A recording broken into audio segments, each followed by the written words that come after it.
નમસ્કાર.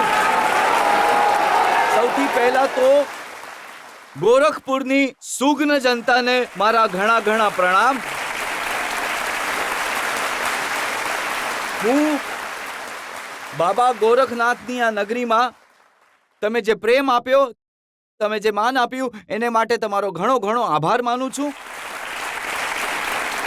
અને તમે જાણો છો, હું અહીંયા આવ્યો છું તમારી આ નગરીના હીરો, આ પ્રદેશના મુખ્યમંત્રી યોગી આદિત્યનાથને અમુક સવાલ પૂછવા માટે.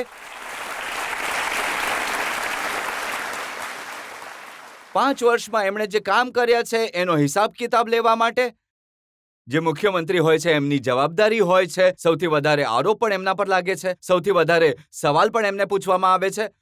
તો હું આમંત્રિત કરું છું ઉત્તર પ્રદેશના મુખ્યમંત્રી યોગી આદિત્યનાથને.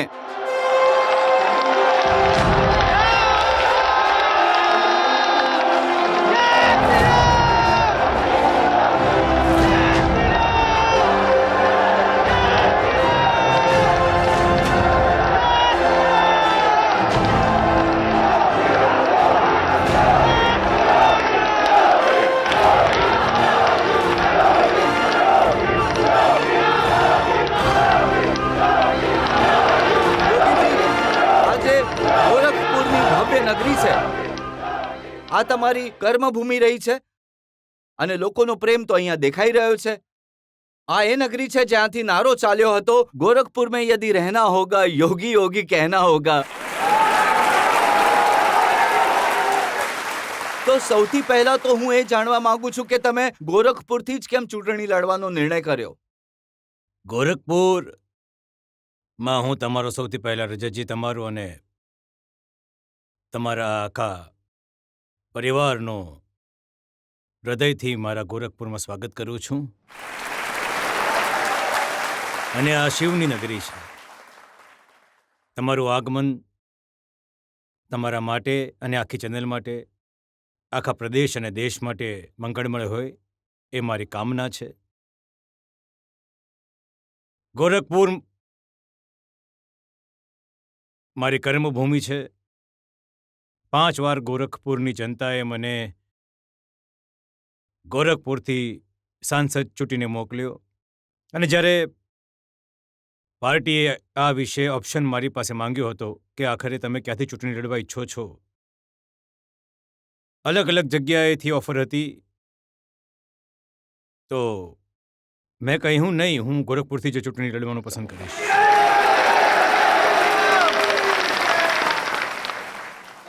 કારણ કે ગોરખપુરનો અર્થ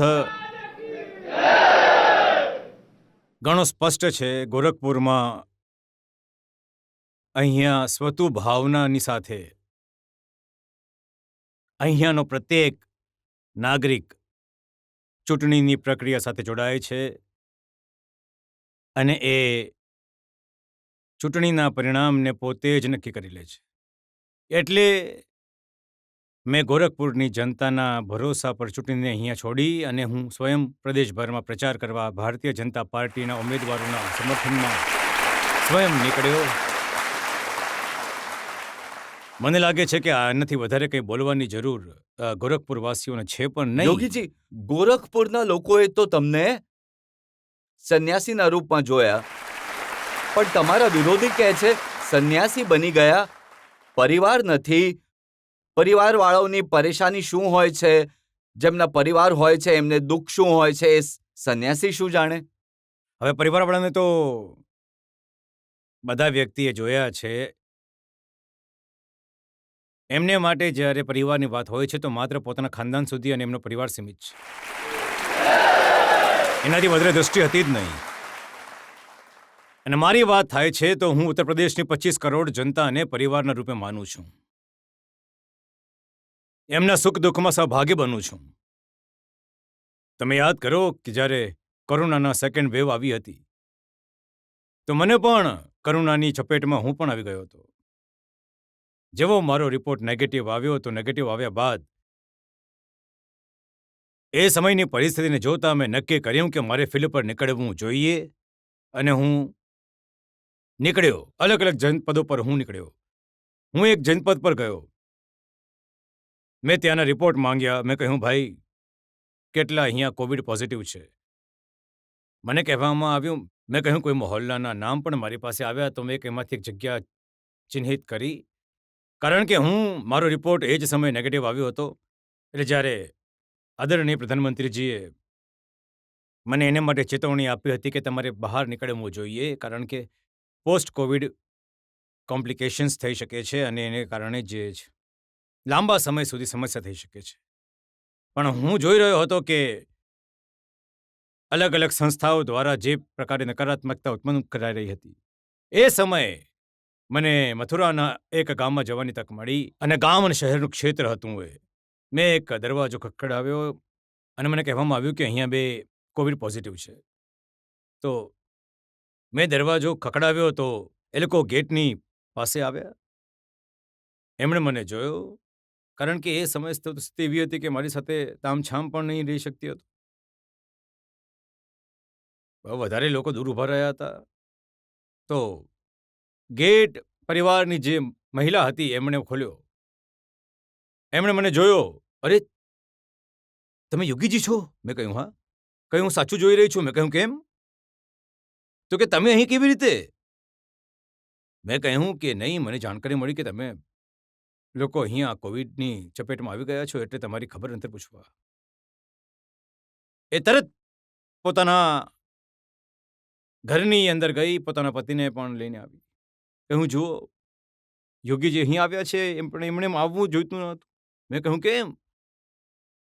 અરે સાહેબ, તમે રહેશો તો આખા પ્રદેશને બચાવી લેશો, અને અમારી ખબર અંતર લેવા માટે તો તમારે ઓછામાં ઓછું આ સમયે તો ઇન્ફેક્શનથી બચવું જોઈએ. તો મેં જોયું, તો મેં એમને કહ્યું કે ભાઈ, આખરે તમે પણ તો પ્રદેશના છો, તો પ્રદેશના એક એક વ્યક્તિની ચિંતા કરવી તો મારી જવાબદારી છે. અરે સાહેબ, જુઓ, તમે ચિંતા નહીં કરો. પ્રતિદિન તમારા કાર્યાલયથી અમારી પાસે ફોન આવે છે, ખબર અંતર જાણવા માટે ફોન આવે છે. ડૉક્ટરની ટીમ અમારી ખબર અંતર પૂછી રહી છે, જિલ્લાની ટીમ અમારા ખબર અંતર પૂછી રહી છે. અને આટલું તો કોઈ પરિવારમાં પણ જો કોઈ વ્યક્તિ બીમાર હોય તો આટલા ખબર અંતર એના પરિવારજનો પણ નથી પૂછતા, જેટલી આ સમય અમારી લેવાઈ રહી છે. સાથે સાથે અમારી પણ જવાબદારી હતી કે હું આખા પ્રદેશની ખબર અંતર પૂછું. અમે સિસ્ટમ તૈયાર કરી હતી, એક એકની એમની જરૂરિયાતના હિસાબે એક પ્રકારની સુવિધાઓ એમને મળે, એ કાર્યક્રમ સાથે અમે લોકો જોડાઈ રહ્યા હતા. અને એટલે એ પીડાને એક યોગી જ સમજી શકે છે, જે પરિવારવાળા હતા ને, એ લોકો પ્રદેશમાં પહેલા શાસન કર્યું હતું. એમાંથી કેટલા લોકો હતા જે કોરોના કાલખંડમાં કે એના પહેલા કોઈ આપદામાં પ્રદેશવાસીઓ સાથે ઊભા રહ્યા? ક્યારે નથી ઊભા રહ્યા, ક્યારે નહીં. પણ યોગીજી, સંવેદના, હું સાચું કહી રહ્યો છું. આજે 5 વર્ષ શાસન કર્યા બાદ ભારતીય જનતા પાર્ટીના પ્રતિ, મોદીજી પ્રતિ અને યોગીજીના પ્રતિ જનતાની સંવેદના છે. આ પરિવારવાદીઓ અને વંશવાદીઓ પ્રતિ જનતાની સંવેદના ક્યારે નથી. કારણ કે જનતાને ખબર છે, ઉત્તર પ્રદેશની જનતા એ વાતને જાણે છે કે એમની સંવેદના ઉત્તર પ્રદેશની જનતા માટે ક્યારેય નહીં હતી. એમની સંવેદના ક્યાં તો પોતાના પરિવાર માટે હતી, અથવા માફિયાઓ પ્રતિ હતી, વ્યાવસાયિક માફિયા અપરાધીઓ પ્રતિ હતી, અથવા આતંકવાદીઓ પ્રતિ હતી. પ્રદેશવાસીઓ માટે નહીં હતી. પણ રાજનીતિમાં આપણે જોઈએ છીએ પરિવાર હોવાનો લાભ તો થાય છે. કરહલમાં અખિલેશ યાદવ જ્યારે કેમ્પેન કરવા ગયા તો મુલાયમસિંહજી પણ હતા, કાકા પણ હતા, ભત્રીજા પણ હતા, ઘણા બધા લોકો હતા. જો એ જ તો હું કહી રહ્યો છું ને, કે એમના માટે એમનો પરિવાર પ્રચાર કરી રહ્યો હતો, મારે માટે મારો પરિવાર પ્રચાર કરી રહ્યો હતો. રાહુલ ગાંધીએ પણ પોતાની બહેનને ઉત્તર પ્રદેશના મેદાનમાં ઉતારે છે, અને તમારી બહેનના અમુક ફોટા મેં જોયા છે. હું તમને બતાવવા ઈચ્છું છું કે કઈ રીતે એ રહે છે અને કેવા સંજોગોમાં. અને મને ખબર પડી કે જ્યારે ત્યાં લોકો જાય છે તો એમને પૂછે છે કે ઉત્તર પ્રદેશની સ્થિતિ કેવી છે. આ ફોટોસ જુઓ.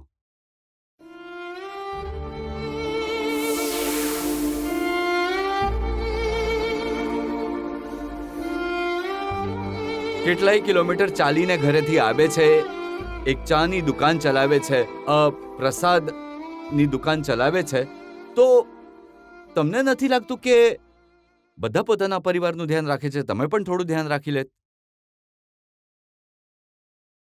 હું તો એક યોગી છું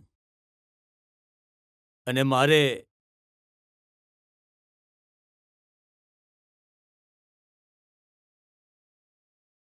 આખા પ્રદેશનું ધ્યાન રાખવાનું હોય છે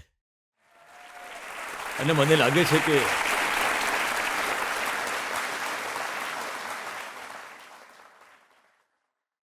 એક મુખ્યમંત્રીના રૂપમાં મેં પોતાના રાજધર્મની શપથ લીધી છે, પરિવારની નહીં.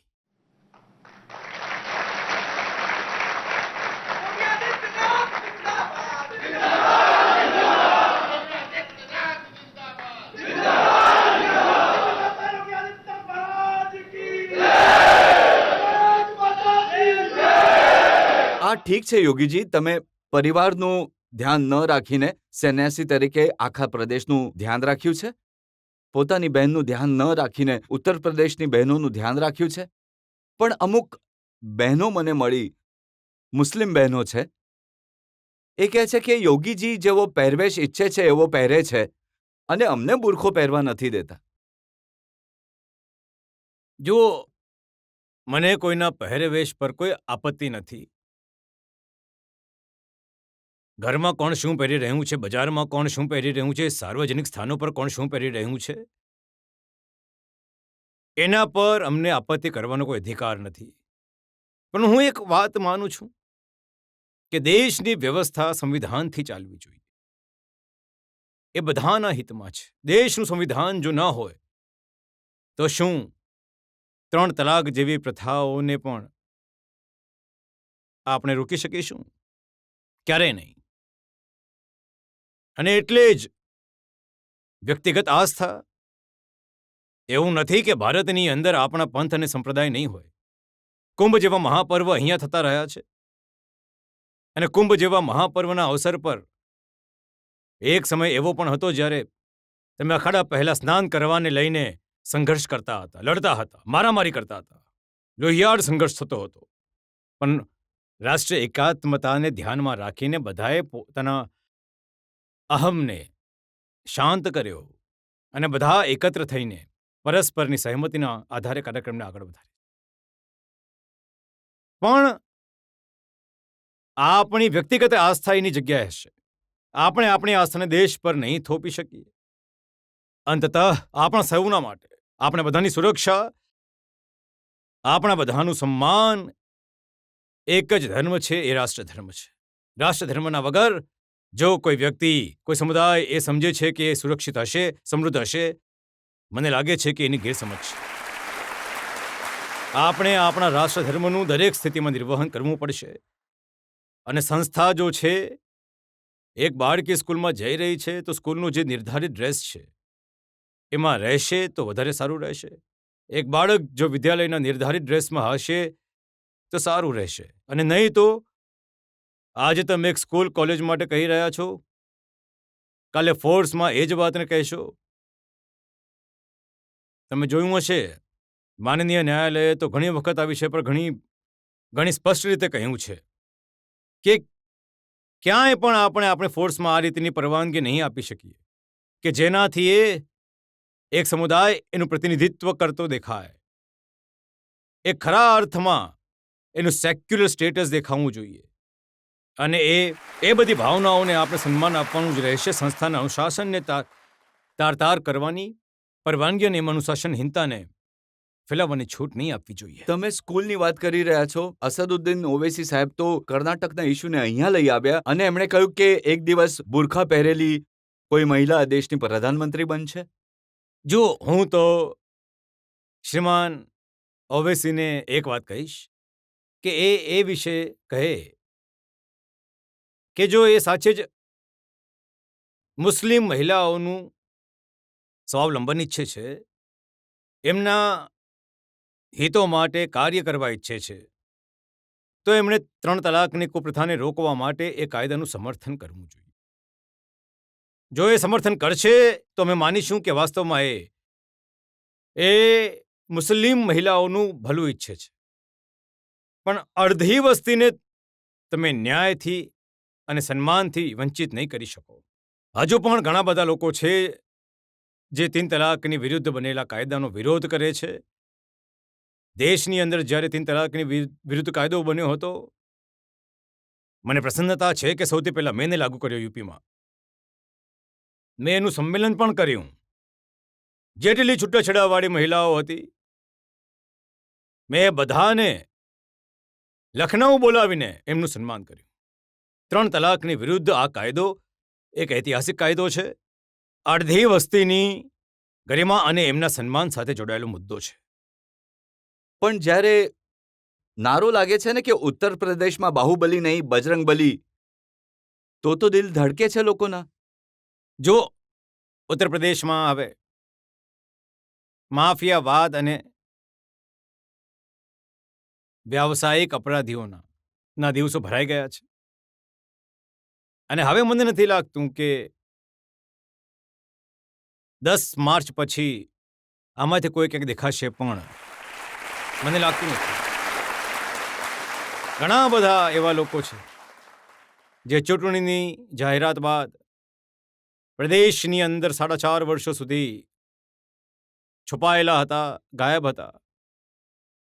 ચૂંટણીના નોટિફિકેશન પછી આ લોકો બહાર આવીને સળબળી રહ્યા હતા. ક્યાંક ધમકી આપી રહ્યા હતા, ક્યાંક કંઈ બોલી રહ્યા હતા.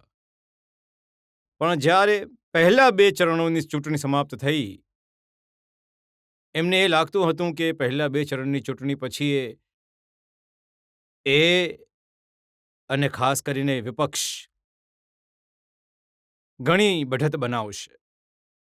એમને નવાઈ લાગી કે જ્યારે એમણે સંપૂર્ણ ષડયંત્ર અને દેશ અને વિદેશના બધા ષડયંત્રો કર્યા હતા ભારતીય જનતા પાર્ટીને પરાસ્ત કરવા માટે, ત્યાં પણ ભારતીય જનતા પાર્ટીએ ઘણી સારી બઢત બનાવી. તો તમે જોયું હશે ઘણા બધા વિપક્ષી નેતાઓએ તો હમણાંથી જ પોતાની ટિકિટ બુક કરાવવાની શરૂ કરી દીધી બહાર જવાની. કોઈ ઇંગ્લેન્ડની કરી રહ્યું છે, કોઈ ઓસ્ટ્રેલિયાની કરી રહ્યા છે. જે ચુડવૈયા છે નેપાળ ભાગવાની કોશિશ કરી છે. અમે તો નેપાળમાં પણ બોર્ડર પર જોઈન્ટ પેટ્રોલિંગ શરૂ કરાવી દીધી એસએસપીની સાથે. એકવાર એમની ગરમીને અમે થોડી શાંત કરી લઈએ પછી અમારો રસ્તો કાઢીશું. પણ એ લોકો પણ બદલાયા છે. તમે પોતે જ કહો છો, જે રામ ભક્તો પર ગોળી ચલાવડાવતા હતા એ હવે હનુમાનજીની ગદા લઈને ફરે છે. જો પરિવર્તન છે આ તો સારું છે, એ થવું જ જોઈએ અને મને પ્રસન્નતા છે. તમે જોજો આખરે કેટલું પરિવર્તન થયું છે. 1990માં રામ ભક્તો પર ગોળીઓ ચાલી હતી. અયોધ્યામાં પક્ષીઓ પણ ઉડી નહીં શકે એ પ્રકારની વાતો કરતા હતા. 2005-6માં કહેતા હતા કે રામ અને કૃષ્ણ તો છે જ નહીં. જ્યારે અમે દીપોત્સવનું આયોજન 2017માં પ્રારંભ કર્યું અયોધ્યામાં, ત્યારે પણ આંગળીઓ ચીંધી હતી એના પર. જ્યારે પ્રધાનમંત્રીજી અયોધ્યામાં રામ મંદિરની આધારશિલા મૂકી અને આખા દેશની અંદર એક માહોલ બન્યો, ત્યારે એમના સ્વર બદલાયા. એમણે કહેવાનું શરૂ કર્યું કે રામ તો બધાના છે. પહેલા રામ પર વિશ્વાસ નહીં હતો. આજે જ્યારે રામની વાસ્તવિક તાકાતનો અહેસાસ થયો તો હવે રામ બધાના થઈ ગયા છે. અને ઉત્તર પ્રદેશના બબુઆની હાલત તો જુઓ શું છે. હવે દરેક મંચ પર જાય છે એટલે લોકો પહેલા પ્રદેશમાં અપરાધીઓને આશ્રય આપતા હતા, બંદૂકોની ફેક્ટરી લગાવતા હતા, બંદૂકો વહેંચતા હતા, લૂંટફાટ કરતા હતા. હવે તમે જોતા હશો દરેક જગ્યાએ હનુમાનજીની ગદા લહેરાવે છે. અને હવે જોજો ઉત્તર પ્રદેશ વિધાનસભા બાદ જ્યારે 2024માં આપણે લોકો વિધાનસભાની ચૂંટણી કરવા મેદાનમાં આવીશું, એની પહેલા અયોધ્યામાં ભગવાનનું રામનું ભવ્ય મંદિર બની ચૂક્યું હશે. રામલલા બિરાજમાન થઈ ચૂક્યા હશે. આ જેટલા છે પહેલા તમંચાવાદી હતા, હવે આ બજરંગબલીના ગદા લઈને ફરી રહ્યા છે. એ સમય અયોધ્યામાં કાર સેવાની લાઈનમાં ઉભા રહેતા દેખાશે. પણ તમે પણ ક્યારેક એવી વાતો કહી દો છો. તમે કહો છો પાછલી સરકાર કબ્રસ્તાન પર ખર્ચો કરતી હતી, અમે તીર્થ સ્થાન પર ખર્ચો કરીએ છીએ. નહીં, આ તો સાચું છે. કબ્રસ્તાન પણ તો જરૂરી છે. જુઓ, દરેકની પોતાની આવશ્યકતા છે. જેમના જેવા વિચાર હશે એ પ્રકારનું કામ કરશે. હું ગોરખપુરના વિકાસ માટે કામ કરવું હતું તો હું અહીંયા અમે લોકોએ એમ્સની સ્થાપના કરાવી. અમે ફર્ટિલાઇઝરના બંધ કારખાનાને ફરીથી ચાલુ કરાવ્યા. અહીંની પાયાની સુવિધાઓ પર ધ્યાન આપ્યું. વસ્તી વધવાની સાથે ગોરખપુરમાં લોકો પરિવારની સાથે આવી જઈ શકે. જો પ્રકૃતિ પ્રદત્ત કેટલું સારું ગોરખપુરની પાસે છે, રામગઢતાની પાસે છે, તળાવ છે. હું જોઈ રહ્યો હતો એક દિવસ ઘણા પરિવાર વોટિંગમાં હતા, કોઈની પોતાની બર્થડે પાર્ટી ઉજવી રહ્યા છે, કોઈ પરિવાર સાથે ફરવા નીકળ્યા છે આખા તળાવ પર. આ સભાના પ્રેક્ષક બધા ગોરખપુર વાસીઓને પાછલા 5 વર્ષમાં જ પ્રાપ્ત થયા છે. ગોરખપુરમાં 2017 પહેલા વીજળી નહોતી મળતી. ગોરખપુરનું શું પ્રદેશભરમાં ન મળતી. વીજળી હતી જ નહીં. આજે ફ્રીમાં આપવાની વાત કરી રહ્યા છે ને, એમના સમયે વીજળી હતી જ નહીં. અંધારામાં રહેવા ટેવાયેલા હતા, કેમ કે એમના બધા કારખાના અંધારામાં જ થતા હતા. તો વીજળી નહોતા આપતા. જ્યારે હું મુખ્યમંત્રી બન્યો તો મેં પણ કહ્યું કે સાહેબ, ગોરખપુરમાં 24 કલાક વીજળી આપવાની છે. મેં કહ્યું ગોરખપુરમાં કેમ, બાકી પ્રદેશ કેમ વંચિત રહી જશે? તો કે સાહેબ નહીં, એ પહેલાથી જ છે કે જ્યાંના સીએમ હોય છે ત્યાં જ મળે છે. મેં કહ્યું ભાઈ, હું સીએમ ત્યાંનો નથી, હું સીએમ પ્રદેશભરનો છું. અને મેં કહ્યું ગોરખપુરનો કોઈ પણ વ્યક્તિ એ સ્વીકાર નહીં કરશે કે માત્ર ગોરખપુરને વીજળી મળે. ગોરખપુરવાસી ત્યારે જ વીજળી લેશે જ્યારે પ્રદેશમાં 24 કલાક આપણે વીજળી આપીશું. અને અમે એક સાથે એપ્રિલમાં 2017માં આખા પ્રદેશ માટે વીજળી આપી. જે વિકાસ આપણે ગોરખપુરમાં જોઈ રહ્યા છીએ એ વિકાસ આખા પ્રદેશની અંદર અલગ અલગ શહેરોમાં છે. આખો પ્રદેશ એક બ્રાન્ડ બની ગયો છે. એક પ્રદેશને એક નવી ઓળખ મળી. અને ઉત્તર પ્રદેશમાં અમે લોકો આ જ કરી રહ્યા છીએ. આજે વંશવાદી પરિવારવાદી છે ને, પરિવાર એમનો સાથે ત્યાં સુધી છે જ્યાં સુધી લૂંટમાં ભાગ છે. પછી તો પુત્ર બાપને ધક્કો મારે છે, ભત્રીજો કાકાને ધકેલે છે. તો એ લોકો પાસે કોઈ અપેક્ષા નહીં રાખો જે પોતાના પરિવારનું સન્માન નથી કરી શકતા, પરિવારવાદી બનવાનો ઢોંગ કરતા હોય અને પછી એમનું સન્માન સંભાળીને લઈ નહીં જઈ શકે. એમની પાસે શા આશા રાખવી જોઈએ? એ પ્રદેશને કેવી રીતે સંભાળશે? એ તો પોતાના પરિવારને જ સંભાળી નથી શકતા. એક ફરિયાદ વારંવાર છે નવયુવાનોને રોજગારની, અને દરેક જગ્યાએ આ વાત ઉઠે છે કે જેટલા રોજગારનું તમે વચન આપ્યું હતું એટલું રોજગાર તમે ન આપી શક્યા. રજતજી, હું આની સાથે સહેમત નથી. જો 5 વર્ષમાંથી 3 વર્ષ અમારા પ્રદેશમાં પ્રામાણિકતા સાથે કામ કરવામાં આવ્યું, 2 વર્ષ અમારા માત્ર કોવિડ પ્રબંધનમાં ગયા છે. પણ આ 5 વર્ષોમાં અમે જેટલી સરકારી નોકરી આપી, જો માત્ર નોકરીના એડ બહાર પાડવાથી નોકરી નથી મળી જતી. નોકરી એક પારદર્શક વ્યવસ્થાની સાથે દરેક યુથને નોકરી મળી જાય છે. એમની પ્રોપર ટ્રેનિંગ થઈ જાય, એમનું પ્લેસમેન્ટ થઈ જાય અને એની સેલેરી એના પરિવાર સુધી પહોંચવા લાગી જાય. આ આખી પ્રક્રિયા હોય છે. અમે 5 વર્ષમાં 5 લાખથી વધુ નવયુવાનોને સરકારી નોકરી આપી છે. હું એ વાતને કહી શકું છું, 2003થી લઈને 2017 સુધી આ 14-15 વર્ષો સુધી સપા બસપા સપાની સરકાર રહી. આ લોકોએ 14-15 વર્ષોમાં જેટલી નોકરી નથી આપી અને જે નોકરીની એડ જાહેર કરી હતી, જે પ્રક્રિયા એમણે પ્રારંભ કરી હતી, તમે જોયું હશે એમાં વધારે પડતી વિવાદિત રહી. ન્યાયાલયને સ્ટે આપવો પડ્યો હતો. અમે લોકોએ આજે નોકરી બહાર પાડી પૂરી પારદર્શક રીતે, કારણ કે જુઓ, અમારી પહેલા દિવસથી ધારણા હતી જો ક્યાંક ભેદભાવ કરશો, યુપીના કોઈ નવયુવાન સાથે રમત થશે, એની સાથે અન્યાય થશે, સંસ્થા જવાબદાર હશે. જે સંસ્થા આ પરીક્ષાથી જોડાયેલી રહેશે. અને મેં કાર્યવાહી પણ કરી. અમુક કેસોમાં ઘણી સખ્ત કાર્યવાહી કરી. એક મામલામાં તો મેં આખી વ્યવસ્થાને ભંગ કરીને જેટલા એ પરીક્ષાની સાથે જોડાયેલા લોકો હતા બધાને અમે ઉઠાવી દીધા, જેલમાં નાખ્યા. મેં કહ્યું યુપીના નવયુવાનો સાથે રમત રમવાની કોઈ છૂટ નહીં હોવી જોઈએ તમને. હા, આ પ્રક્રિયાને વધુ તેજી સાથે આપણે આગળ વધારવાની જરૂર છે, જેમાં આપણે લોકોએ નોન ગેઝેટેડ જે ગ્રુપ 2ની અને ગ્રુપ 3ની જેટલી પણ પોસ્ટ છે એ બધાને માટે કોમન એલિજિબિલિટી ટેસ્ટ આપણે લોકોએ યુપીની અંદર આયોજિત કરી લીધી. 25 લાખથી વધારે છોકરાઓ એમાં બેઠા છે. એનું રિઝલ્ટ ઘણું જલ્દી આવશે.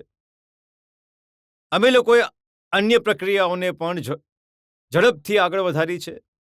કોવિડ એમાં બાધક બન્યું છે. અન્યથા અમે આનાથી પણ વધારે ભરતી કરી હોત.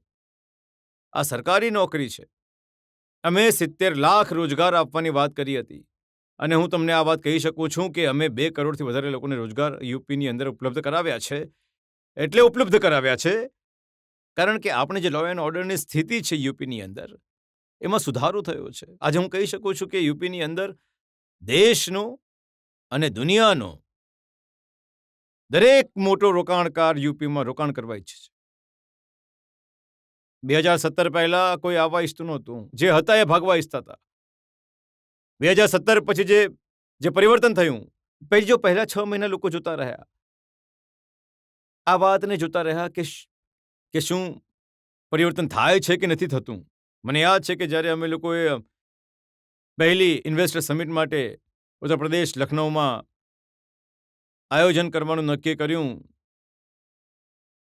તો મેં પોતે રોડ શોમાં મેં ટીમ મોકલી હતી મારી. તો અમને સારી સફળતા નહીં મળી હતી. અમદાવાદ ટીમ ગઈ, બેંગ્લોર ટીમ ગઈ, હૈદરાબાદ ગઈ, કોલકાતા ગઈ. કુલ મેળવીને 20,000 કરોડના રોકાણનો પ્રસ્તાવ પ્રાપ્ત થયો હતો. એમણે ઘણા નિરાશાભર્યા અવાજમાં કહ્યું કે સાહેબ સારો માહોલ નથી. મેં કહ્યું યાર જુઓ યુપીમાં પરિવર્તન થઈ રહ્યું છે, તમારી વાતને તમારે મૂકવી જોઈએ. એમણે કહ્યું નહીં. મેં કહ્યું ચાલો એકમાં હું આવું છું. હું પોતે મુંબઈ ગયો હતો. તમને નવાઈ લાગશે કે મુંબઈના રોડ શોમાં દેશના દરેક નિવેશક આવ્યા હતા. હું જેની સાથે પણ વાતચીત કરતો હતો એ કહેતા હતા કે સાહેબ અમે યુપીથી સોગંદ ખાઈને આવ્યા છીએ કે યુપીમાં હવે ક્યારેય નહીં જઈશું. મેં કહ્યું કેમ ભાઈ? તો એમણે કહ્યું કે સાહેબ જે છે યુપીમાં આ પ્રકારનો માહોલ નથી. મેં કહ્યું કે ભાઈ માહોલ તો અમે આપી રહ્યા છીએ. એમણે કહ્યું હા અમને કંઈક સારું અહીંયા સાંભળવા મળ્યું છે અને જો આ કન્ટિન્યુડ રહ્યું તો અમે લોકો વિચાર કરીશું. મેં કહ્યું તમે લોકો અમારી ઇન્વેસ્ટર સમિટમાં પધારો.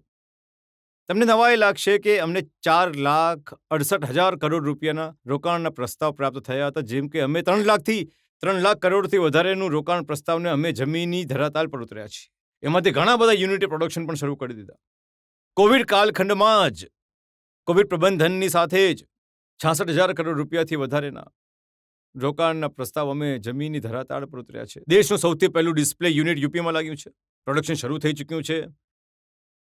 ડેટા સેન્ટર યુપીમાં એક નહીં 3 બની રહ્યા છે. અને આ કોરોના જો વચ્ચે બ્રેકર નહીં બનતો તો અત્યાર સુધીમાં દેશની તો શું દુનિયાની સૌથી મોટી ફિલ્મ સિટી ઉત્તર પ્રદેશમાં લઈને આવી ગયા હોત. ઘણી હલચલ છે આની.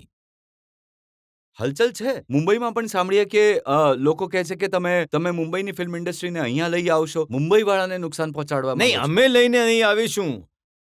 અમે તો અમારે ત્યાં સ્થાપિત કરી રહ્યા છીએ. આ દુનિયાની હશે. પણ હા, અમે જે સુરક્ષાનો માહોલ આપ્યો છે, દરેક ફિલ્મ જે પ્રોડ્યુસર છે, એક્ટર છે, એ યુપીની સાથે મળીને કામ કરવાના ઈચ્છુક છે. એટલે ઈચ્છું છે કે કેમ કે અહીંયા આગળ આજના દિવસે કોઈ ગુંડો ટેક્સ નથી લેતો, કોઈ ચાર્જ નથી વસૂલ કરતો અહીંયા આગળ. કારણ કે જે પણ આ પ્રકારનું દુસ્સાહસ કરશે એને આગલે દિવસે થાણાની સામે તકતી લગાવીને ચાલવું પડશે. એટલે આ કોઈ પ્રકારનું દુસ્સાહસ નથી કરી શકતું. અને લોકોના મનમાં એક વિશ્વાસ જાગ્યો છે. હું આભારી છું. જ્યારે હું લખનૌ મ્યુનિસિપલ કોર્પોરેશનના બોન્ડ જાહેર કરવા માટે મુંબઈ સ્ટોક એક્સચેન્જ ગયો હતો, તો એ સમયે મુંબઈના બધા એવા પ્રમુખ પ્રોડ્યુસર, એક્ટર આ બધા સાથે મારી બેઠક થઈ હતી. બધા લોકોએ રુચિ બતાવી હતી અને બધા લોકો એ વાતના ઈચ્છુક હતા કે સાહેબ કંઈ કરવું જોઈએ, નહીં તો ફિલ્મ ઇન્ડસ્ટ્રી મરી જશે. અમે કહ્યું નહીં, ઉત્તર પ્રદેશ તૈયાર છે. ઉત્તર પ્રદેશમાં તમે આવો અને તમારું કામ ચાલી રહ્યું છે, આગળ વધી રહ્યું છે. મારો વિશ્વાસ છે કે આ યુપી માટે એક નવી તક હશે. જ્યારે ઉત્તર પ્રદેશ આમાં ઘણું બધું આપવાની ક્ષમતા, લોક પરંપરા, લોક સંસ્કૃતિથી લઈને વૈશ્વિક સ્તરની સારી ફિલ્મો યુપીના માધ્યમથી દેશ અને દુનિયાની અંદર જઈ શકે છે. યુપીની ફિલ્મ સિટી એ કરીને બતાવશે. પણ મુંબઈ ફિલ્મ ઇન્ડસ્ટ્રીથી તો ભાભીજી આવ્યા છે. અહીંયા ઉત્તર પ્રદેશની જનતાના આ બધાની હરકતોને જોઈ ચૂકી છે. ઉત્તર પ્રદેશના વાસીઓ પર ક્યારે અત્યાચાર નથી કર્યા. અને કરુણાના કાલખંડમાં તો આનું સૌથી જીવંત ઉદાહરણ છે. શું નહીં થયું એ દરમિયાન યુપી બિહારના લોકોને જબરદસ્તી ભગાડાયા. એમના પાણીના કનેક્શન કાપવામાં આવ્યા, એમના વીજળીના કનેક્શન કાપવામાં આવ્યા, એમના રાશન કાર્ડ રદ કરી દેવામાં આવ્યા. હું જોતો હતો જ્યારે યુપી બોર્ડર પર મોટી સંખ્યામાં લોકો આવ્યા. પ્રધાનમંત્રીજી પણ ચિંતિત થયા કે લોકડાઉન છે, કોરોનામાં કઈ રીતે બચાવીશું, કઈ રીતની સ્થિતિ હશે. મેં પરમિશન માંગી. મેં કહ્યું, જુઓ, આ લોકોને આપણે રસ્તા પર નહીં છોડીએ. પ્રધાનમંત્રીજીએ કહ્યું કે નહીં, વ્યવસ્થા તો કંઈ કરવી જ પડશે. 12,000 બસો મેં મોકલી, ટીમ મોકલી એક જ રાતમાં. અને મેં કહ્યું, જે જિલ્લાના છે એ જિલ્લામાં એમને લઈ જવાની વ્યવસ્થા કરો. એ સમયે ક્વોરન્ટીન પીરિયડ 20-21 દિવસનો હતો. મેં કહ્યું, 1 મહિનો આમને રાખો, ભોજનની વ્યવસ્થા કરો, નિયમિત ચેકિંગની વ્યવસ્થા કરો, એમનું મેડિકલ ચેકઅપ થતું રહે, બધી સુવિધાઓ એમને આપો. અને એના પછી જ્યારે જાય 15 દિવસનું કરિયાણું એમની સાથે જવું જોઈએ એમના ઘર સુધી પહોંચવા માટે. 15 દિવસ પછી એમને રાશન કાર્ડથી રાશન મળતું દેખાવું જોઈએ. એક મોટી સંખ્યા યુપીના બહારની હતી. ઘણા બધા રાજ્યોએ લેવાની ના પાડી દીધી હતી. અમે કહ્યું, ભાઈ નહીં, આ લડાઈ રાજ્યોની નહીં, આ કોરોનાની વિરુદ્ધ માનવતાની લડાઈ છે. અને જે પણ યુપીમાં આવશે અમે એને જોઈશું, એને દેખરેખ કરીશું, એમના રહેવાની વ્યવસ્થા કરીશું, એમના ખાવાની વ્યવસ્થા કરીશું. અને મેં મારા અધિકારીઓને એ વાતનું નિર્દેશન કર્યું હતું કે જ્યારે યુપીથી જાય તો એમને લંચ પેકેટ અને પાણીની બોટલ જરૂર આપજો. જો આપણને અલાવ કરશે તો એ રાજ્યની સીમા સુધી, એમના ઘર સુધી પહોંચાડજો, એમના ગામ સુધી પહોંચાડવા જઈએ. અને જો સરકાર ત્યાંની અનુમતિ નહીં આપે તો પછી ઓછામાં ઓછું આપણી સીમા સુધી જરૂર છોડજો. જો એ જ લોકો જતા હતા, અહીંયાથી જ્યારે જતા હતા તો ભોજન તો સવારે પહેલા કરી લેતા હતા, પણ ખાલી ડબ્બો રાખતા હતા પોતાની પાસે અને બતાવતા હતા કે તેના પ્રશાસનને, તેના પ્રશાસકોને કે જુઓ, યુપીએ અમને આપ્યું છે. આ માનવતાને બચાવવાની જે લડાઈ હતી, પ્રધાનમંત્રી મોદીજીના નેતૃત્વમાં અમે લડાઈને લડી છે. અને યુપીના પ્રવાસી કામદારો અને શ્રમિકો માટે જે કાર્ય થયું એમાં દુનિયાની તમામ વિશ્વવિદ્યાલયોએ, પ્રતિષ્ઠિત સંસ્થાઓએ સ્વયં પણ એના પર કોવિડ પ્રબંધન પર અને પ્રવાસી કામદાર અને શ્રમિકોના મેનેજમેન્ટ કઈ રીતે અમે પૂરા કર્યા છે. આ વાત સાચી છે કે કેમ કે આ જોઈને આશ્ચર્ય થાય છે કે યુપી આટલું મોટું રાજ્ય છે, તેમ છતાં અહીંયા કોરોનાના કેસીસ એ 1-2 મહિનાનો કાલખંડ જો છોડી દઈએ તો એટલી ઝડપથી નહોતા વધ્યા. જો હું આજે પણ મારી તમામ વ્યસ્તતાના પછી પણ કોવિડની નિયમિત રિપોર્ટિંગ લઉં છું, નિયમિત. અને આ 25 માર્ચ 2020થી લઈને હમણાં સુધી કોઈ દિવસ મેં ખાલી નથી જવા દીધો. પણ ગોરખપુરમાં મારી પાસે રિપોર્ટ આવી જતો સવારે 8 વાગે. એક મુદ્દા પર હું ચર્ચા કરું છું. ક્યાંક કોઈ ખામી છે તો એના વિશે હું એમ કહું છું કે ભાઈ જુઓ અને ઠીક કરી નાખો. અને અમારી પાસે અનુભવ હતો. આ કોવિડ પ્રબંધન યુપીનું જે સારું રહ્યું એની પાછળ કારણ છે, એક, અમે લોકોએ અહીંયા મસ્તિષ્ક જ્વરના ઉન્મૂલનની દિશામાં ઘણું મોટું પગલું લીધું. મસ્તિષ્ક જ્વર અહીંયા 1976-77માં આવ્યો હતો. દર વર્ષે હજારો બાળકોના મૃત્યુ થયા હતા. ગોરખપુર, કુચિનગર, દેવરિયા, મહારાજગંજ, સિદ્ધાર્થનગર, બસ્તી, સંત કબીરનગર, ત્યાં બલરામપુર, ગોંડા, શ્રાવસ્તી, બેરાઈચ અને અહીંયાથી લઈને સારંગપુર સુધી જઈ રહ્યો હતો. પણ એકલી ગોરખપુર કમિશનરીની અંદર 1500થી 2000 બાળકોના મૃત્યુ દર વર્ષે થતા હતા. તમે અનુમાન કરશો આ લોકો જે ગરીબોની વાત કરી રહ્યા છે ને, એ વાસ્તવમાં ગરીબોના હિતેચ્છુ ક્યારે હતા જ નહીં. એ બાળકો મરતા હતા.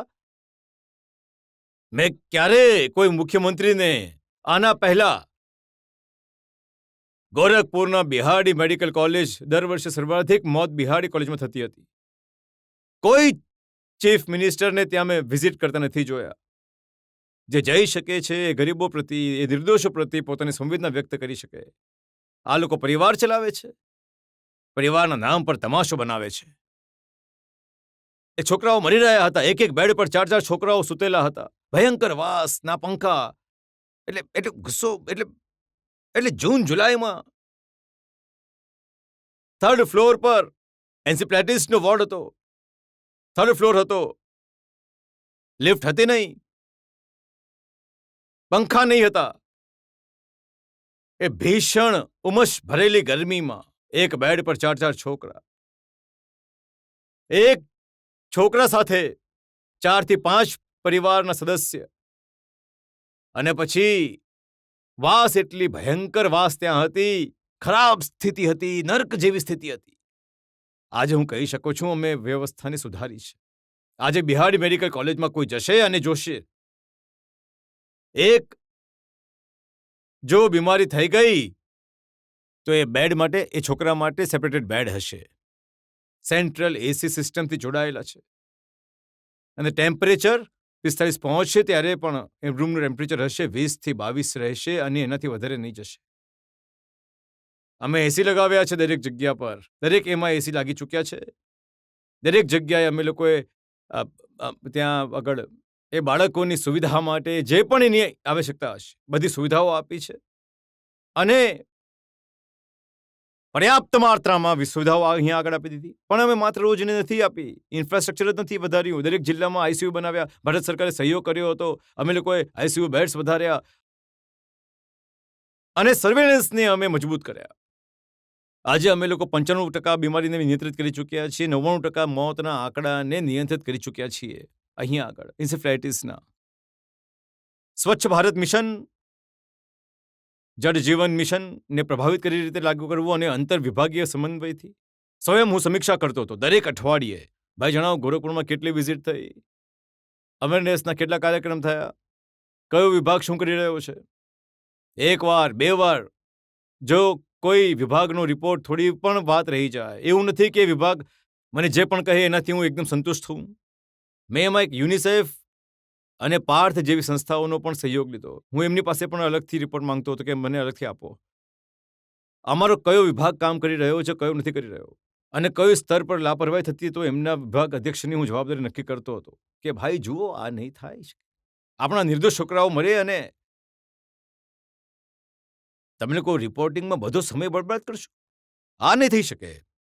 અને આજે હું કહી શકું છું, જે બીમારીએ લગભગ 40 વર્ષો સુધી પૂર્વી ઉત્તર પ્રદેશના અંદર 50,000 નિર્દોષ બાળકોને છીનવી લીધા હતા. એટલે આજે હું કહી શકું છું કે અમે લોકોએ બાળકોને બચાવ્યા છે.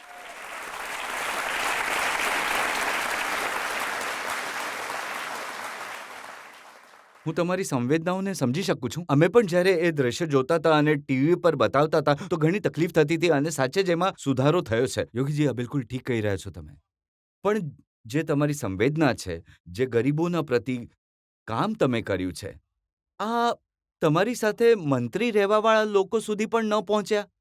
વારંવાર કહ્યું કે પછાત, અતિ પછાત, એમના માટે ન્યાય ના કર્યો, એમને હક ના આપ્યો. આ નિર્દોષ છોકરાઓ કયા પરિવારથી અને કયા જાતિથી જોડાયેલા હતા, કોની સાથે જોડાયેલા હતા? મને લાગે છે કે એમાંથી ફોરવર્ડ જાતિના બાળકો, જો કે બાળકોમાં ભેદ નહીં કરી શકાય, પણ જ્યારે તમે એની વાત જ કરવા ઈચ્છો છો તો મરવાવાળા જે બાળકો હતા એમાં 90% છોકરા અનુસૂચિત જાતિ, જનજાતિ, પછાત જાતિના હતા. એમાંથી કોઈ વ્યક્તિ ક્યારે કોઈ હોસ્પિટલ ગયો હશે? સમય જ નહીં હતો. કારણ કે આ જુઓ, એ લોકો આવ્યા હતા એ ઉદ્દેશ્યથી. એ ભૂલી ગયા કે ભારતીય જનતા પાર્ટી કોઈ પરિવારવાદ પાર્ટી નથી. એ ભારતીય જનતા પાર્ટીને પોતાના પરિવાર અનુસાર ઢાળવા ઈચ્છતા હતા, જ્યારે કે ભારતીય જનતા પાર્ટી પોતાના રાષ્ટ્રવાદના મુદ્દાઓને આધારે એમણે ભારતીય જનતા પાર્ટી અનુસાર ઢળવું જોઈતું હતું. પોતાની સંકીર્ણ વિચારસરણીથી ઉપર ઉઠીને ભારતીય જનતા પાર્ટીની વિશાળ વિચારસરણી સાથે જોડાવવું જોઈતું હતું. નહીં વિચારી શક્યા. ઘણા બધા એવા કારનામા એમના નહીં થઈ શક્યા હતા, જે મારા મુખ્યમંત્રી હતા એ પૂરા નહીં કરી શકતા. તમે તો પાછું કહેવાનું શરૂ કરી દીધું છે કે બુલડોઝર ફરીથી ચાલશે. જુઓ, મેં પ્રદેશમાં બુલડોઝરનો સારો ઉપયોગ કર્યો છે અને મને લાગે છે કે બુલડોઝર કંપનીઓ તો ઉત્તર પ્રદેશને જ્યારે જનપદને એક એક બુલડોઝર આપવું છે.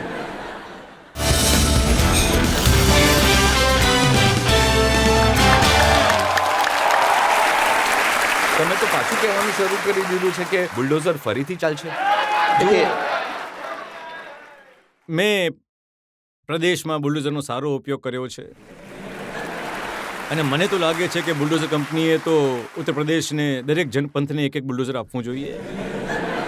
એક મોડેલ તરીકે ઊભું થશે, કારણ કે જેટલું મોટું ઇન્ફ્રાસ્ટ્રક્ચર અમે લોકોએ ઊભું કર્યું યુપીમાં, તમે જોઈ શકો છો. 70 વર્ષોમાં યુપીમાં 1.5 એક્સપ્રેસ વે બન્યા હતા. આજે અમે 7 એક્સપ્રેસ વે બનાવી રહ્યા છીએ. યુપીની પહેલા ઓળખ શું હતી? જ્યાંથી ખાડા શરૂ થઈ જાય છે, સમજેલું યુપીની સીમા શરૂ થઈ જાય છે. જ્યાંથી સાંજે અંધારું શરૂ થઈ જાય છે, સમજેલું યુપીની બોર્ડર છે. આજે ઇન્ટરસ્ટેટ કનેક્ટિવિટી 4 લેનથી અમે જોડી રહ્યા છીએ. અમે દરેક ગામને ચમકાવ્યા છે, દરેક કસ્બાને આપ્યું છે, દરેક જગ્યાએ વિકાસની યોજનાને પહોંચાડી છે. પહેલા અંધારું હતું, હવે અજવાળું છે. એ જો એ કહાવત છે ને કે ચાંદની રાત ચોરોને સારી નથી લાગતી. આ લોકો કેવી રીતે આને સહન કરશે? પણ એમની ફરિયાદ એ છે કે તમારા જે બુલડોઝર છે એ સમાજવાદી પાર્ટીના નેતાઓ કે એમના સમર્થકો પર જ ચાલે છે. મેં કહ્યું, જો હવે દરેક ગુંડા, દરેક માફિયા સમાજવાદી પાર્ટીથી જોડાયેલા છે, તો હું શું કરું? આ જેટલા વ્યવસાયિક માફિયા અને અપરાધી છે, હવે જુઓ, જોયો છે તમે 12થી લઈને 17ની વચ્ચે જે દિવસે મેં મુખ્યમંત્રી પદની શપથ લીધી હતી, આ માફિયાઓને એ જ દિવસે ખબર હતી કે ભાઈ શું કરીશ. તમને નવાઈ લાગશે કે હજારો એવા વ્યવસાયિક માફિયા અને અપરાધી હતા, જેમણે આગલા 24 કલાકની અંદર જો ક્યાંય કબજો કર્યો હતો તો ચાવી એ માલિકની સોંપીને કહ્યું કે ભાઈ આ તમે લઈ લો, હવે અમે નહીં સંભાળી શકીશું, તમે લઈ લો. એમણે કહ્યું કે નહીં, હવે વાંધો છે. કહ્યું ભાઈ અમારો સમય પૂરો થઈ ગયો છે, અમે અમારી યાત્રા માટે નીકળીએ છીએ. એમને એ લાગતું હતું કે અવસરવાદી ગઠબંધન ફરી બનાવીને, અને પહેલી વાર ગઠબંધન થઈ નતું રહ્યું. જુઓ, હું ત્યારે પણ કહેતો હતો, જુઓ 2017માં એમણે 2 છોકરીઓની જોડી બનાવી હતી. બંને જુઓ ક્યારેક ક્યારેક સંગતની અસર થાય છે. અને સંગતની અસર જે થાય છે ને, એ અંગતની અસર દેખાય છે. સંગતની અસર બંને છોકરાઓ પર એકબીજા પર જોવા મળી છે. જનતાએ એ બંનેને ઠીક કર્યા. 19માં જ્યારે એમણે મહાગઠબંધન બનાવ્યું હતું, હું ત્યારે પણ કહેતો હતો કે જુઓ આ કંઈ નહીં કરી શકે, કારણ કે આજે તકવાદી ગઠબંધન બન્યું છે. ચૂંટણી પછી આ લોકો એકબીજાના વાગ કાઢશે. અમે વિધાનસભામાં પણ આ વાતને કહી હતી, જ્યારે ગઠબંધન બન્યું હતું ત્યારે પણ મેં આ વાતને કહી હતી, અને હું ફરી આ વાતને કહી શકું છું. જો જ્યારે મહાગઠબંધન બન્યું હતું તો મને પૂછ્યું, પાર્ટીની તરફથી પૂછવામાં આવ્યું કે શું રહેશે. મેં કહ્યું કે જુઓ 80% સીટો ભારતીય જનતા પાર્ટી જીતી છે, 20%માં વહેંચણી થઈ જશે આ લોકોની અંદર. પણ આ ગઠબંધનની સારી વાત છે કે અમે બધા પ્રદેશની સત્તામાં અમે લોકો છીએ, તો હવે કોઈ સ્ટેટ ગેસ્ટ હાઉસ કાંડ નથી થવાના. તમે જોજો, આજે ચુડવૈયા જે મળીને ભારતીય જનતા પાર્ટીની વિરુદ્ધ એક ગઠબંધન કરાવીને અને એક જાતીય ગઠજોડ બતાવવાનો પ્રયાસ કરી રહ્યા હતા. ઉત્તર પ્રદેશની જનતા આતંકવાદી ગઠજોડને પૂરજોશ જવાબ આપી ચૂકી છે. પણ હું કહી શકું છું કે આ જે ગઠબંધન ભારતીય જનતા પાર્ટીની વિરુદ્ધ બન્યું છે, ચૂંટણી પછી એકબીજાને આ લોકો આરોપિત કરશે. આ લોકોમાં ધીંગા કુસ્તી થશે, અમુક જગ્યાએ મારપીટ પણ થશે. અને પછી એકબીજા પર આરોપ પ્રત્યારોપ આ લોકો કરશે. કારણ કે બધાએ એ પ્રકારના અધકચરા પહેલવાન ત્યાં ભરેલા પડ્યા છે અને આ બધા લોકો આ સાથે પ્રકારના કામો કરશે. તમે ચિંતા નહીં કરો, અમે લોકો પૂરી મજબૂતી સાથે આ વસ્તુને જોઈશું. અમારી કાર્યવાહી અટકી થોડી વાત જુઓ. ઉત્તર પ્રદેશની રાજનીતિથી જો દેશની સૌથી મોટી વસ્તી કે રાજ્યને નંબર 1 વ્યવસ્થા બનવું છે, ઉત્તર પ્રદેશની રાજનીતિમાંથી જાતિવાદની રાજનીતિને, માફિયાવાદની રાજનીતિને હંમેશા માટે તિલાંજલિ આપવી પડશે, સમાપ્ત કરવા પડશે. અને મારું માનવું છે કે ભારતીય જનતા પાર્ટીનું જે આગળનો કાર્યકાળ હશે એ ઘણો મહત્વપૂર્ણ હશે. આ દ્રષ્ટિથી એક હંમેશા માટે અપરાધને, માફિયાવાદને યુપીથી સમાપ્ત કરવો અને યુપીને વિકાસની એ બધી જ બાબતોમાં આગળ વધારી નંબર 1 અર્થવ્યવસ્થાનું રૂપમાં સ્થાપિત કરી દેવું, જેમાં ઉત્તર પ્રદેશની પ્રતિ વ્યક્તિ આવક નેશનલ એવરેજથી વધારે હોય. આ આપણે કરવું પડશે. એ દિશામાં અમે આગળ પગલાં રહી રહ્યા છીએ. યોગીજી, હું સમાજવાદી પાર્ટીનું કેમ્પેન પણ જોઉં છું, અખિલેશની વાતો સાંભળું છું, તો એ કહે છે કે આ બુલડોઝર લખીમપુર ખીરીમાં કેમ નથી ચાલતું? હાથરસમાં અમાનવીયતા થઈ, એના પર યોગીજીનું દિલ કેમ ન રડ્યું? જુઓ, હાથરસની ઘટના હોય કે લખીમપુરની ઘટના, બંને દુર્ભાગ્યપૂર્ણ છે અને સરકારે બંનેમાં કાર્યવાહી કરી છે. બંનેમાં અમે કાર્યવાહી કરી છે સમયસર પર. હાથરસની ઘટનામાં જેટલું કાર્ય ઉત્તર પ્રદેશની પોલીસનું હતું, એક પગલું સીબીઆઈ નહીં કરી શકી. અને હું એ સત્યને આજે પણ જાણવા માટે ઈચ્છું છું અને જનતાની જનાર્દનની સામે આવવા જોઈએ કે યુપીને બદનામ કરવા માટે આ કયા કયા પ્રકારના ષડયંત્ર થાય છે એ પણ જાણવું જોઈએ. બીજું, લખીમપુર ખેરીમાં પણ સરકારે પોતાની કાર્યવાહી સમયસર કરી અને જે લોકો તોફાન કરવા ઈચ્છતા હતા એના નામની આડે, એ લોકો સફળ નહીં થઈ શક્યા. એમને ચીડ તો એ વાતની લઈને હતી કે એમના વર્ગ સંઘર્ષ જે ઉત્પન્ન કરવા ઈચ્છતા હતા એ નહીં કરી શક્યા. એ લોકો એને રોક્યા એમને અને પૂરી રીતે એને નિયંત્રિત કર્યા. પણ આ બંને અપરાધિક ઘટનાઓ થઈ શકે છે. એકને સીબીઆઈ જોઈ રહી છે, એકને માનનીય ઉચ્ચતમ ન્યાયાલયની જ્યુડિશિયલ કમિશન અને એસઆઈટી એને જોઈ રહી છે. આ એક વ્યાપક સમુદાયને તાત્કાલિક જેનાથી આહત કરી શકે છે. પણ શોષણનું માધ્યમ કે ગુંડા ટેક્સનું આ માધ્યમ નથી. ઉત્તર પ્રદેશ જે વ્યવસાયિક માફિયા હતા, સત્તાના સાગરીત બનતા હતા, અરાજકતા ફેલાવતા હતા, ગુંડાગર્દી કરતા હતા, સાર્વજનિક સંપત્તિઓ પર કબજો કરતા હતા, જબરદસ્તી ગરીબોનું છીનવી લેતા હતા.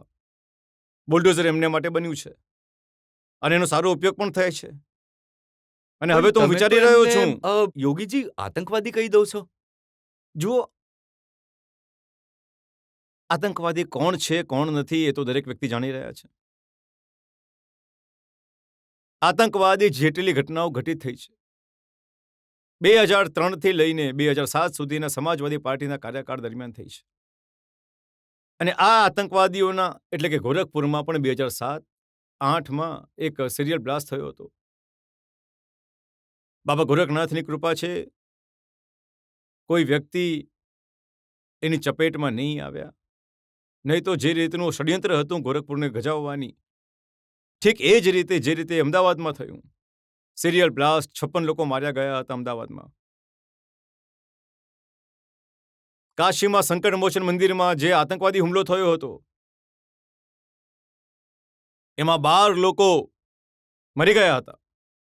કચેરીઓ પર જે હુમલા થયા હતા, અયોધ્યા, લખનૌ, વારાણસીના 15થી વધારે અધિવક્તા અને ફરિયાદી એની ચપેટમાં આવ્યા હતા.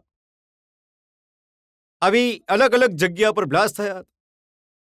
કેટલી બેશરમી છે કે 2013માં સમાજવાદી પાર્ટીએ આ બધા જ આતંકવાદીઓના કેસોને પાછા ખેંચી લેવા જેવા કામ કર્યા, બધાના કેસોને.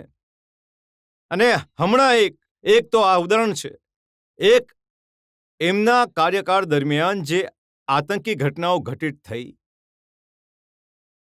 બીજું એ આતંકવાદીના કેસોને પાછા ખેંચવાની શરારત, અને ત્રીજું અમદાવાદમાં જે સિરિયલ બ્લાસ્ટ થયા હતા જેમના આતંકીઓને ફાંસીની સજા થઈ છે, અને એ ફાંસીની સજા પ્રાપ્ત એક આતંકીનો પરિવાર સમાજવાદી પાર્ટી સાથે જોડાયેલો છે. જુઓ, એના માત્ર અમદાવાદની ઘટના માટે, પણ દિલ્હીની બટાલા હાઉસની ઘટના જ્યારે થઈ હતી, બટાલા હાઉસની તો બટાલા હાઉસની ઘટનાના કિસ્સામાં તમે જોયું કે એ આતંકી જે મોહમ્મદ સૈફ છે, એનો એક ભાઈ ત્યાંની ઘટના માટે જવાબદાર હતો અને એ પછી સિરિયા ભાગી ગયો. આઝમગઢથી જોડાયેલા લોકો, સંજરપુરના લોકો, એટલે કે આ પ્રકારના 3 લોકોની ટીમ એ આખા મામલામાં જોશો તો. જુઓ, 38 લોકોને ફાંસી થઈ, તમે એક શોધીને સમાજવાદી પાર્ટી વાળો કાઢી લીધો.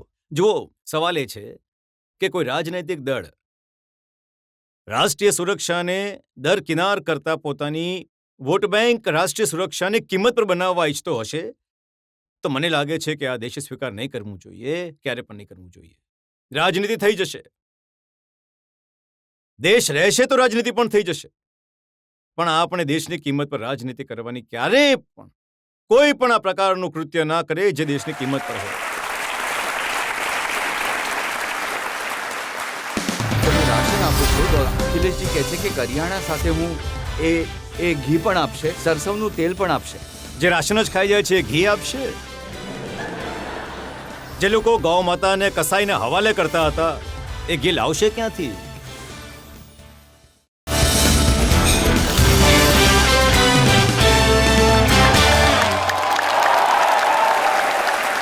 યોગીજી, અમુક એવા આરોપ છે જે તમે લગાવો છો, એવા સવાલો છે જે તમે પૂછો છો. જેમ કે તમે કહો છો કે પરિવારવાદી લોકોનું રાશન ખાઈ ગયા. હવે કોણ ખાઈ ગયું? કોનું રાશન ખાઈ ગયું? જુઓ, હું તમને જણાવું, હું સાંસદ ગોરખપુરથી હતો. સ્વાભાવિક રૂપે ગોરખપુરની જનતાના પ્રતિ તો મારી જવાબદારી હતી જ. ડિસેમ્બરમાં 16માં ને જાન્યુઆરી 17માં ઉત્તર પ્રદેશના ઘણા જનપદોમાં ભૂખથી મૃત્યુ થયા હતા. હું ગયો હતો ત્યાં આગળ, કુશીનગરમાં ગયો હતો. અહીંયા તમારા સોનભદ્ર વગેરેમાં પણ મૃત્યુ થયા હતા. તમને નવાઈ લાગશે કે મે 2004થી લઈને 7ની વચ્ચે કુશીનગરમાં જ્યારે હું ગયો હતો 17માં વિઝિટ કરવા માટે, જે ભૂખથી મૃત્યુ થયા હતા. મારી જે વિઝિટ હતી એ કોઈ રાજનીતિક ન હતી, પણ એક સંવેદનાની હતી કે ભાઈ ભૂખથી કેવી રીતે આ સમયે મૃત્યુ થઈ શકે છે. અને એક સંન્યાસી, એક યોગી તરીકે પણ હું, મારી જવાબદારી બનતી હતી કે હું માનવતાના કલ્યાણ માટે હું પોતે ત્યાં આગળ લોકોની વચ્ચે કામ કરું. હું કુશીનગર ગયો. મને જોઈને નવાઈ લાગી હતી કે મેં કહ્યું કે ભાઈ આ ઘરોમાં તો મેં 4થી લઈને 7 વચ્ચે પણ વિઝિટ કરી હતી. હું આવ્યો હતો એ દરમિયાન અહીંયા. એમણે કહ્યું હા. મેં કહ્યું કે બધાના રાશન કાર્ડ બનાવવામાં આવ્યા હતા. કહ્યું હા. તો પછી મેં કહ્યું કે એમને તો પછી રાશન નથી મળતું. મેં પૂછ્યું, જો આ જાન્યુઆરી 17ની વાત છે, તો કહ્યું કે ભાઈ રાશનનો તો કાર્ડ તો એમના બધા જપ્ત કરી લેવામાં આવ્યા છે. અને મુશર જાતિની એક મોટી વસ્તુ કુશીનગર જિલ્લામાં છે, એ બધાની હાલત ઘણી ખરાબ હતી. એવું જ સોનભદ્ર જિલ્લામાં હતું.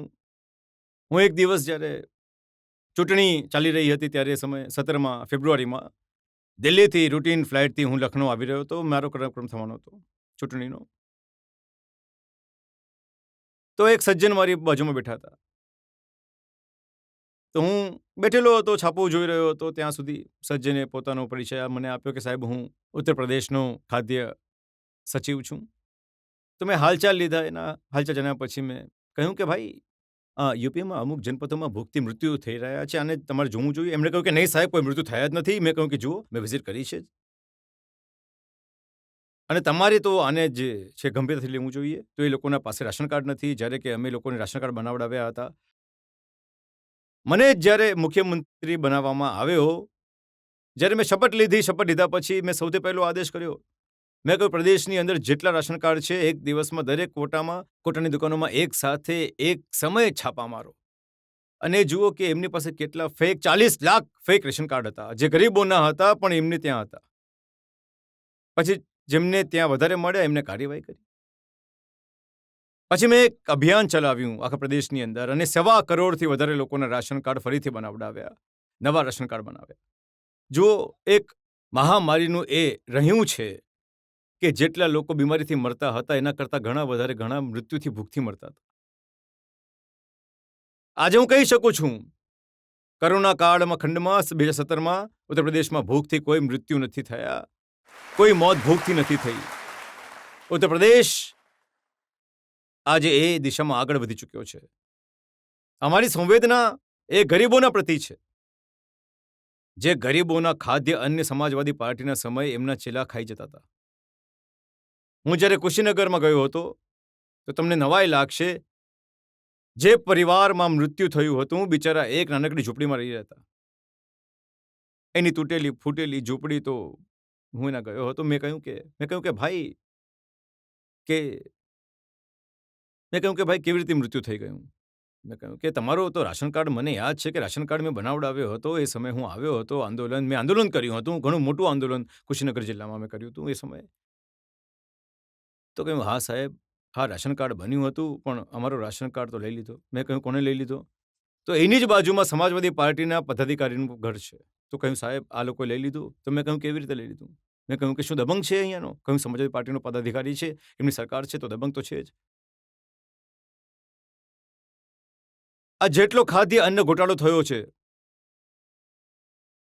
2005માં બલિયા, ગોંડા અને લગભગ 1 ડઝન જનપદોમાં હજારો કરોડ રૂપિયાનો ખાદ્ય અન્ન ઘોટાળો થયો હતો. સમાજવાદી પાર્ટી સરકાર અત્યારે હતી.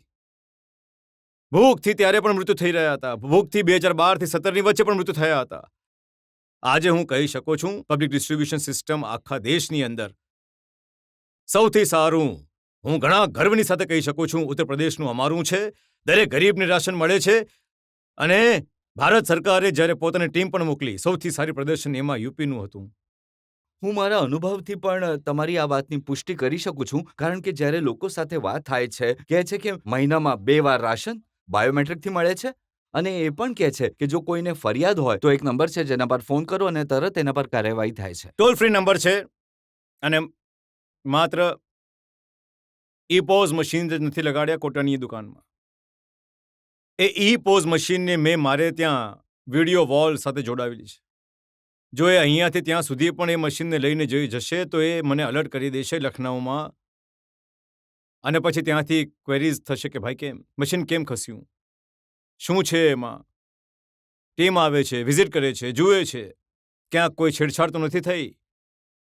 અને દરેક જરૂરિયાતમંદને મેં તો ત્યાં સુધી આદેશ આપ્યો છે કે જો કોઈ ગરીબ કરિયાણું નથી, તમે એને કરિયાણું આપો. ઔપચારિકતા પછી પૂરી કરી લઈશું. કંઈ નથી થતું તો તમે મારી પાસે મોકલી દો, હું આપીશ મારી પાસેથી. પણ ભૂખે કોઈ નહીં મરવું જોઈએ, અને ભૂખથી મરશે તો જવાબદારી નક્કી કરીશું કોની છે. જ્યાં સુધી જવાબદારી નક્કી નથી થતી તો ગરીબોનું રાશન આ લોકો ખાઈ જતા હતા. આજે કેવી રીતે મળી રહ્યું છે? કરોના કાળખંડમાં તો એટલે ભૂખથી સૌથી વધુ મૃત્યુ એ સમયે થવી જોઈતી હતી. નહીં થયું. ભૂખથી મૃત્યુ નહીં થાય યોગીજી, પણ ઓક્સિજનની અછત તો હતી, હોસ્પિટલમાં બેડ્સની અછત તો હતી અને 2 મહિના સુધી ત્રાહી થઈ ગયું. જો ઉત્તર પ્રદેશ દેશની વસ્તી પ્રમાણે સૌથી મોટું રાજ્ય છે. 10 થી 12 દિવસ ઓક્સિજનની થોડી ક્રાઇસિસ થઈ હતી. હા, એવું નથી કે નહીં થયું હતું, પણ એને પેનિક બનાવવામાં આવ્યું. જો એને પેનિક નહીં બનાવવામાં આવ્યું હોત તો બની શકતું હતું કે ઓક્સિજનની જે ત્યારની ઉપલબ્ધતા હતી તેને માટે લોકો ઠીક અમે કરી દેતા, પણ સ્થિતિ એટલી પેનિક બનાવી દેવામાં આવી હતી. કે દરેક વ્યક્તિ સ્ટોર કરવા લાગી ગયા હતા પોતાની પાસે. જેને ઓક્સિજનની જરૂર નહીં હતી એ પણ સિલિન્ડરના પોતાના ઘરમાં રાખી રહ્યા હતા. અમે આભારી છીએ પ્રધાનમંત્રી મોદીજીના, જેમણે એરફોર્સના વિમાનોનો ઉપયોગ એ સમયે ઓક્સિજન લાવવા લઈ જવામાં અને ઓક્સિજનની સ્પેશિયલ ટ્રેન ચલાવીને ઓક્સિજનની આપૂર્તિ યુપીમાં પણ અને દેશમાં પણ કરાવી. અને આજે ઉત્તર પ્રદેશ ઓક્સિજનની આત્મનિર્ભરતાના લક્ષ્યને પ્રાપ્ત કરી ચૂક્યું છે. તમે કહો છો કે હવે જો આવી ભગવાન ના કરે પરિસ્થિતિ આવી જાય તો જો અમારી પાસે અમે પાછલા 1 વર્ષની અંદર, એટલે 1 વર્ષ પણ નથી થયું, એપ્રિલમાં આ પ્રકારની સ્થિતિ આવી હતી. અમે લોકોએ એ દરમિયાન 551 ઓક્સિજન પ્લાન્ટ લગાડ્યા હતા અને સર્વાધિક ઓક્સિજન પ્લાન્ટ છે આમાં પીએમ કેરથી પણ અમને મળ્યા, CSRથી મળ્યા, અમે સ્ટેટથી પણ ફંડિંગ કરીને ઓક્સિજન પ્લાન્ટ લગાડ્યા છે. અને આજે હું કહી શકું છું કે ઉત્તર પ્રદેશનું દરેક જનપદ ઓક્સિજનના કેસમાં આત્મનિર્ભર થઈ ચૂક્યું છે. હવે ક્યાંય કોઈ પ્રકારની આ ક્રાઇસિસ નથી. યોગીજી, કોરોના મેનેજમેન્ટ તમે બતાવ્યું, રાશન છે, પાછલી વખતે આપણે વાત કરી હતી તો ફ્રી ગેસ કનેક્શન ઉજ્જવલાના માધ્યમથી લોકોને મળ્યું, અને આજકાલ હું રિપોર્ટ જોઈ રહ્યો છું છાપાઓમાં કે યુપીમાં લાભાર્થીઓની સંખ્યા ઘણી વધારે છે. જો પ્રધાનમંત્રી મોદીજીએ દેશના એજન્ડાને, એટલે કે જે લોકો હજુ પણ જાતીય અંકગણિતમાં પડ્યા છે કે ભલાણા આટલા છે, એને જોડીને આટલું થઈ જશે અને નુકસાન જે બીજેપીને થશે, મને લાગે છે કે આ વીતેલા દિવસની વાત છે. આ જે છે 2014માં પ્રધાનમંત્રી મોદીજીએ દેશના આખા રાજનૈતિક એજન્ડાને બદલી દીધો છે. જે પહેલા જાતિ, મત, ધર્મ, ક્ષેત્ર અને ભાષાના આધાર પર થતા હતા, આજે એ વિકાસ, ગરીબ કલ્યાણ યોજનાઓ, સુરક્ષા, આ બધા મુદ્દાઓને લઈને આગળ વધ્યો છે. ખેડૂત હોય, યુવાન હોય, મહિલા હોય કે શ્રમિક હોય કે સમાજનો કોઈ પણ તબક્કો હોય, આ બધાના ઉત્થાન માટે કરવામાં આવેલા કાર્યો પર કેન્દ્રિત થઈને કાર્યક્રમ આગળ વધી રહ્યા છે. અને મને લાગે છે કે કોઈ તબક્કો એવો નહીં હશે જે તબક્કાની હિતો માટે કાર્ય ન કરવામાં આવ્યું હોય. ખેડૂતની ફરિયાદ છે આ છૂટા પશુઓની. ખેતરમાં ઘૂસી જાય છે, પાક બરબાદ કરી દે છે, રાત જાગવું પડે છે, અને આ વાત સ્વાભાવિક છે. સમાજવાદી પાર્ટીના લોકો પણ જો અમે ઉઠાવી રહ્યા લોકોએ છે. એક સંકલ્પ લીધો છે, એક કે ગૌ માતાને કપાવા નહીં દઈશું, પણ અન્નદાતા ખેડૂતોના પાકને પણ નષ્ટ નહીં થવા દઈએ. એટલે કે ગૌ માતા 2017 પહેલા અવૈધ કતલખાનાને હવાલે કરી દેવામાં આવતી. એ લઈ જતા હતા, જબરદસ્તી ખોલીને લઈ જતા હતા, દાણચોરી થતી હતી. આજે હું કહી શકું છું કે ઉત્તર પ્રદેશની અંદર ના તો તસ્કરી થઈ છે અને ના તો અવૈધ કતલખાના ચાલી શકે છે. પણ હા, એમને માટે વ્યવસ્થા થવી જોઈએ અને એને માટે અમે લોકોએ પ્રયાસ શરૂ કરી દીધો છે. 9 લાખ ગૌવંશ વર્તમાનમાં અમારી પાસે છે. તો સરકારી ગૌશાળાઓમાં અમે દેખભાળ કરી રહ્યા છીએ. 1 લાખ ગૌવંશ એમાંથી એવો છે જે ખેડૂત પરિવાર પાસે છે, જેમને અમે 900 રૂપિયા દર મહિને ગૌવંશના દર મહિને આપીએ છીએ. અને હું તો કહીશ, ગૌ માતાની સેવા એક પુણ્યનું કામ છે. પ્રાકૃતિક ખેતીની સાથે પ્રધાનમંત્રીજી એને જોડાવા અને આવનારા સમયમાં ઘરના ઇંધણની સમસ્યાનું સમાધાન કરવામાં પણ તેનો ઉપયોગ કરવા જઈ રહ્યા છીએ. અમે લોકોએ સહભાગિતા યોજનાની અંતર્ગત 1 લાખ ગૌવંશ ખેડૂતોને આપ્યા છે, જેમાં 900 રૂપિયા દરેક મહિને અમે પરિવારને આપીએ છીએ, એક ગાયના. જો કોઈ ખેડૂત 4 ગાય રાખે છે તો 3600 રૂપિયા અને દર મહિને ખેડૂતને પરિવારને આપીએ છીએ. અને એક ત્રીજી સ્કીમ અમે લોકો લઈને આવ્યા છીએ કે અમારા નિરાશ્રિત ગૌઆશ્રય, જે કોઈ વિવાહેલી ગાય, કોઈ કુશપોષિત પરિવારને આપવી, જેમાં અમે ગાય પણ આપીએ છીએ અને સાથે સાથે 900 રૂપિયા પણ દર મહિને આપીએ છીએ. પણ હા, એમનું સત્યાપન કરાવીએ છીએ જે ગાયની સાર સંભાળ બરાબર થઈ રહી છે કે નથી થઈ રહી, એને સારું ખવડાવી રહ્યા છે કે નથી ખવડાવી રહ્યા, આ બધી વસ્તુઓ પણ જોઈએ. આનો વ્યાપક પ્રભાવ પણ છે અને હજુ પણ ઘણું કરવાનું છે. ભૂલ થઈ પ્લાનિંગમાં, કેમ કે પ્લાનિંગમાં ભૂલ નથી. જુઓ, થાય છે શું કે જ્યારે સરકાર આ વસ્તુઓને લઈને કામ કરે છે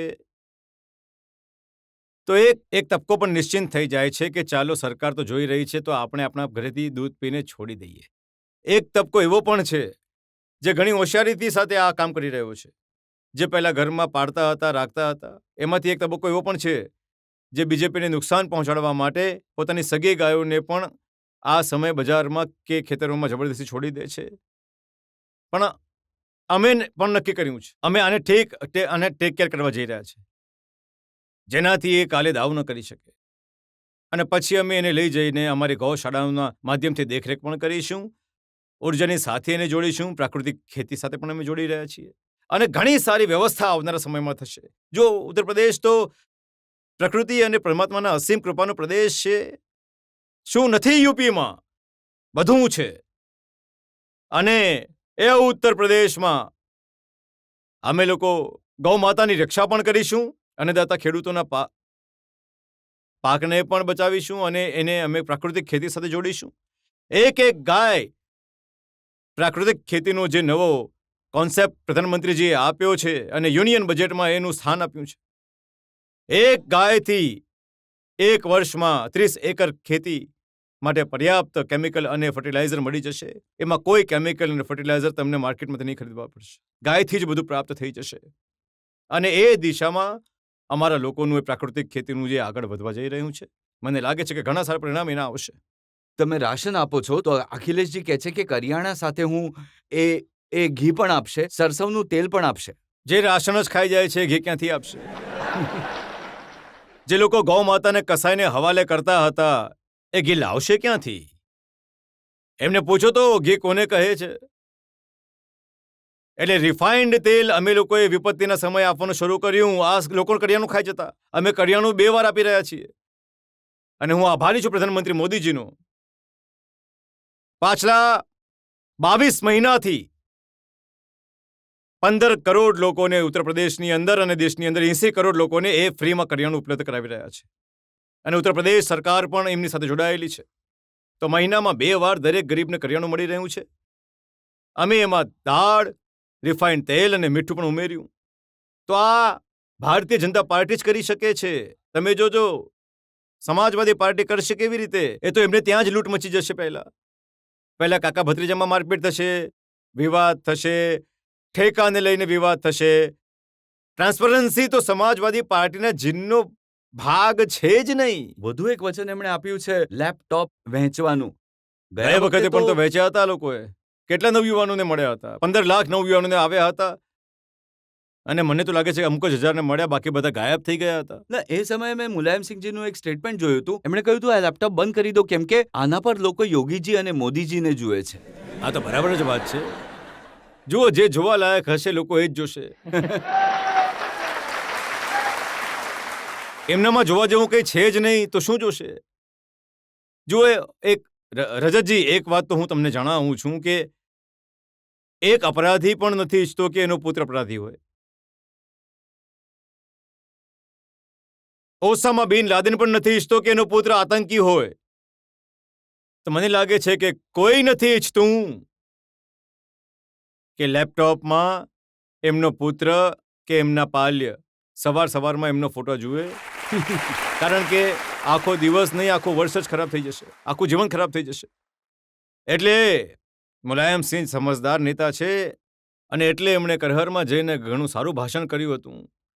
એમણે કહ્યું કે ભાઈ જુઓ, હું આવ્યો છું, તમે લોકો જેને જીતાડવા ઈચ્છો છો જીતાડી દો. તમે જોયું છે સમાજવાદી પાર્ટીનો એક વ્યક્તિ બોલ્યો નહીં, ભાઈ એનું નામ બોલી તો દો. એમણે કહ્યું જુઓ ભાઈ, મને નથી ખબર કોણ ચૂંટણી લડી રહ્યું છે. હવે તમે વિચારો. એટલે કે જે પાર્ટીના રાષ્ટ્રીય અધ્યક્ષ રહ્યા હોય, પ્રત્યાંશીના પિતા હોય, પૂર્વ રાષ્ટ્રીય અધ્યક્ષ, વર્તમાન રાષ્ટ્રીય અધ્યક્ષનું નામ નહીં જાણતા હોય, ભૂલી જાય છે તેઓ. પિતા પુત્રનું નામ ન જાણતા હોય, આને જ દુર્ગતિ કહે છે. આનાથી વધારે કંઈ નહીં થઈ શકે. અને મને લાગે છે કે સમાજવાદી પાર્ટીની દુર્ગતિ આવી ચૂકી છે.